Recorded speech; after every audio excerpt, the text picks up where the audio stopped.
Hello, welcome back. Sean here, Mountains Garage, in the now sunny state of Maine, but man, overnight, for the second time in a week, we had torrential rain. Reports of a couple inches anyway. But now, the weather looks nice for the next week. I hope so, because my deck boat is still outside on the trailer and I'm trying to get it dried off and get it covered up. It rained so much last Thursday and Friday, it took 45 minutes to pump the water out of it.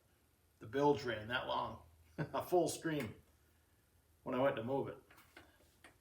Anyway, today I'm just going to tell some stories. I got about 15 minutes before the school bus comes, and some of the stories I tell aren't even going to be mine. Well, they're not all stories. I also have some information, but sorry about my squeaky chair. But the guy that assembled the 55, we did some more trading last Friday in the rain, and I had a chance to talk to him a little bit, after the deal. As it's happening, you can only take in so much and remember so much. So I asked him, and I'm pretty sure I had not heard the entire story of how did he get this car. So he lives in the western Maine town of Fryeburg, and apparently this car set in an old man's backyard. He noticed it in the early 80s. And on the windshield was a sign that said no with an exclamation point, because apparently he was tired of people asking him if it was for sale. And he lived up until a few years ago, and apparently the burner man, the furnace man, became friends of the family, who's also a friend of the guy that assembled the 55. And long story short, after the old man passed, and when asked, I don't know if I already said this, why he didn't put the car undercover all these decades, is because he liked to look out the window and it made him happy when he saw the car. And I totally get that. I would place projects outside of every window and have the same feeling, and that may come to that. Anyway, so he passed away. The burner man had been going there for decades as well, apparently. He ended up buying all the vehicles that were there and sold this one to Richard, the guy that put it together. And he said he was able to reuse the right front fender, the hood, which ended up with some waves in it because he scraped off all the undercoating underneath, the roof and the dash, and not much else below that. Everything else he had to buy brand new. I knew it had a lot of sheet metal on it, but man, that's a lot of work. And he's right. He said he'd never do one again because all this chrome and bumpers and everything, the bird, you will absolutely go broke buying this stuff, and that's what scares me about my 56 wagon. I have a bucket of stuff, but in this particular one, he bought all new because he wanted to look nice. I think he did polish up the trim around the windows, but a lot of it is new. So that's a pretty cool story. In conversation after that, he asked me what I thought of the alignment, and I said it needs more caster. He said he never checked that. While he was not afraid, again, like my first video, to go ahead and do his own alignment, he just guessed at the caster. He took a angle finder and stood the rotor straight up and down and set the toe, and he's been driving like that ever since. First time I drove it at speed, I'm like, this guy needs more caster. And again, I can look at the control arms, and they need to be cocked this way, just the way I'm sitting, to tip the upper ball joint back. And then I'll stand the rotor up and down before I even start measuring. I have tools to actually check the caster and camber, and eventually the toe, because you're going to mess that up moving the control arm around. But I can pretty much guarantee you that I'm going to cock the control arm as much as physically possible on the threads, and then shim it also so the tire's straight up and down, and then set my toe, and that's pretty much it. You can almost do it that way and just measure the toe, and your results are going to be pretty decent, because with the stock configuration, 4 or 5 degrees caster is all you're going to get. So, but I'll actually measure this one when we do it. I should have done it today. I want to go out and drive it again, but I'm tired of driving it the way it is. So, well, I'd still take it for a spin if the roads were not covered in debris from all the wind and trees falling down, but maybe tomorrow. That same alignment technique I just talked about, I recently did it on a G-Body Malibu for a friend of mine, Charlie in Austin. And he's had it up 2 weekends in a row now down at New England Dragway. And on the 4th or 5th pass, he went 10 flat 132 on his big single turbo that was mine, that I sold him. And a 6 liter, I believe it's a 6 liter that he built. And it's not even breathing hard yet. That car will easily go 9s when he gets to that point. So what I'm proud of him, I don't know, I'm proud of my buddy Charlie, but Austin as well, young kid that Charlie kind of took under his wing. And he learned to weld. He's tuning the Holly. I mean, he should be proud. That's a young man that's going to go far because he wasn't afraid to do stuff and had the desire to learn. This past Sunday, I took my son to New England Dragway for the first time. His first time ever at a drag strip. He had a big day. It was fun. Didn't hang out with him. He's old enough now. He's got a little bit of interest. And he got to drive a golf cart. And later in the day, I had him driving my little Honda beater that I got. And we even stopped on the way home. There's a deserted parking lot not far from here. And once he got he hit the brakes for the first time in the Honda after driving the golf cart. Of course, the golf cart has manual brakes. And he learned the difference between power brakes and manual brakes. And he won't forget because he about went through the dash. But after a couple minutes, we were zipping around the parking lot and he's practicing parking. And I have to keep reminding myself that while it's old hat for me, it's the first time he's ever done all this stuff. So there's a lot of explanation that goes into it, and you can't burn him out on too much information. I probably gave him too much information on the way to the track, but he was still asking questions on the way home. So we had a good day. The only bummer of the day at New England Dragway was first round of the 850 class that my buddy Charlie runs. Charlie and Judy and all their friends. It's a year-long series, and Charlie was #1 qualifier, odd number of cars. He had a bye run in the first round, and the starter broke, so he couldn't make the call. Marcus and I were sitting in the stands, and he never came around the corner, so we went back to find out what happened. So it was the end of the season for that class, and they crowned their champions. And a few months ago, wait till all this ties together, Charlie asked me if I'd make a trophy out of some junk that I had. So I did. All I have is basically transmission junk, and I had a few timing gears and stuff. And it welded horrible.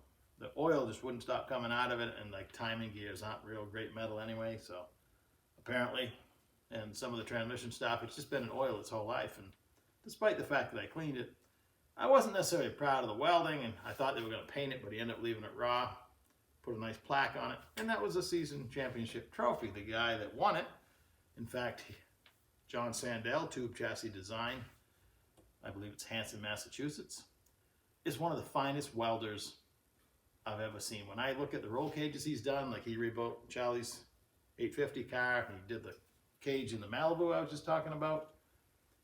When anybody looks at the chassis and sees the welding, the first thing they're going to say is, who welded that? It's just that beautiful.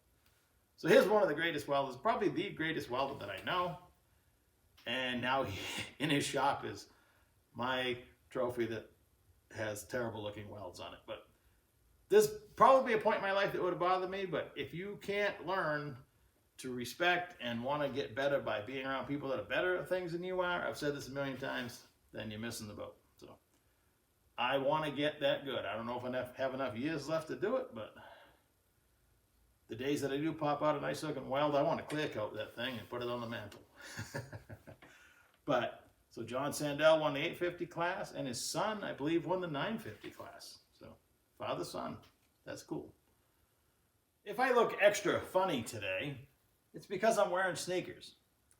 For all the videos I've ever shot, and many years before that, it was a long time ago, maybe 10, 15 years ago, I discovered Australian boots. Specifically Redback, Brand, and Blundstone. They're slip-on, steel toe, super comfortable, and they don't wear out to speak of. I wore the the toe off by, working on my knees and having that side of the shoe against the cement. But the heel itself, I used to wear the heels off crooked because I walk funny, and I don't in these shoes. And everything's been great up until about 6 months ago. Well, I'm glad I found these shoes let's call it 12 years ago, because it saved my career. I was contemplating having to do something else, because when you work on a sea of concrete, our building was huge. And man, when your feet hurt, it's like walking in the desert. You're not going to make it to the other side. But when I found these boots, I was rejuvenated, and I finished up my career there, and I've been wearing them here. And I've had several new pair along the way. We had a boot allowance. I used to get a new pair, and I would just, put them in the closet. And I think I finally worn the last pair. Everything was honeymoon until a few months ago. I got up out of my chair one day after resting, and it felt like my heel was tight. Well, now they both do it. It's plantar fasciitis, however you pronounce that. There's really no cure for it other than rest, which I don't get enough of, I guess. Icing it. I do have a little foot exerciser, which is helping. And the shoes, the sneakers, I've always hated these particular sneakers because the heel was kind of round. But right now it's making me, once I get stretched out, I can actually work all day still, whether I should be or not. I probably should be resting, but probably not going to happen. So I'm trying not to live on any painkillers or anything, so I took some ibuprofen. It got really bad a few weeks ago when I gave up on my boots. I've since then bought new insoles, and I'm going to go back to them hopefully soon because I love them. But so if you see me wearing sneakers, and I can tell you right away, the vent in the top's a pain because everything that's in there with my boot would shed anything, It had enough oil and stuff splashed on it that nothing could penetrate it. Not the case with sneakers. I don't feel safe. I've already dropped stuff on my foot. Nothing serious yet, but you got to do what you got to do to keep moving. So I've had a good run. I'm only 57. Got a long ways to go, I hope. But you got to take care of your body too. And this is a hard career. So I'll end on this. Put my remote down. The only reason I have Milwaukee, and it's a great choice, M18, is because just out of opportunity one day, the Milwaukee rep was at my old job. He had his whole truck full of stuff, and he was giving wicked deals. For every 2 bad tools you bought, he'd give you like 3 batteries. So, and he gave me the 6-bay charger. So that day, I pretty much said goodbye to an air hose, and I've been using the M18 stuff ever since. And this is probably, well, it was a year before they went to the fuel, the brushless. So most of the stuff I got was still brushed tools like this 1/2-inch impact. I haven't used this a lot, but when I have used it, I will run it to the point where I'm trying to break something loose and it won't do it. And then I'll get something heavier to try to get the bolt out. Well, that may have led to its demise. It kind of goes in reverse, barely goes in forward, and it smells like you dewound the motor in an old slot car. So I don't know if brushes are going to take care of this. I've fixed my 3/8 one once already. The only 2 failures I've had 2 batteries die, which scare me because a lithium battery that's acting up, I really don't want to be anywhere near it. But so I've been shopping, and you can still buy the non-fuel version of this, and even the fuel version, but buyer beware. Apparently, I just was going to order one because the bare tool without the battery is like $140 for this particular part number that I saw, which I do not recall at the moment. But if you Google Milwaukee M18 1/2-inch impact problem, apparently they're shearing off the drive just by winging the throttle right out of the box without even putting a socket on it. So Milwaukee's aware of it now, apparently, and they're going to do something about it. But I guess I'll hold off on a purchase of one of these, or determine what part number that is doing that, and buy something else. When I was buying all this Milwaukee stuff, there was 2 different reps that came around, and all I wanted, because I had so many batteries, is I wanted a blower, which they did finally make. It's a small one, but it works really good to blow you know, sawdust and leaves and stuff. You know, I wanted to make use of the batteries. I had a whole bunch of them. And I also wanted a string trimmer. And last I heard, they probably weren't going to make one. Well, they did after I bought a 40-volt DeWalt string trimmer. I went with that because they also had a chainsaw, which I have not bought yet. I heard it had oiling problems. The beauty of the internet, I guess the beauty is you can read reviews and come to your own conclusion whether the product is flawed or not. So I figured I'd give that a few years to get sorted out. I still want it because the 40-volt DeWalt, I'm looking at it, it's hanging over there. I got it, let's call it 5 years ago. And their batteries have 3 lights fully charged, where the Milwaukee is 4 indicator lights fully charged. So that battery that came with the string trimmer had 2 out of 3 lights on. And the deal I got came with a second battery. You mailed in a thing and it sent me the second battery. Here I am 5 years later, and I have never taken the new battery and charged it. I should. And the battery in the string trimmer I charged this year for the first time. That's incredible. I mean, I don't do a whole lot of string trimming, but really impressed with the battery. I mean, it's a pretty big unit. Probably power a small city with it, but anyway. I love my cordless tools up until the point they let you down, but I guess the air tools were no different. And the compressor and everything else that went with it. So maybe they're still the most trouble-free option. And they sure are handy. So that's it today and this week. Well, I'll be back this week. It's only Tuesday. I had other plans to shoot a video today, but I was just trying to kill some time. And I had to go get the bus and come back, and I just came down here to finish the video. So I'll be back hard at work doing something else. And I'll catch you in a couple days.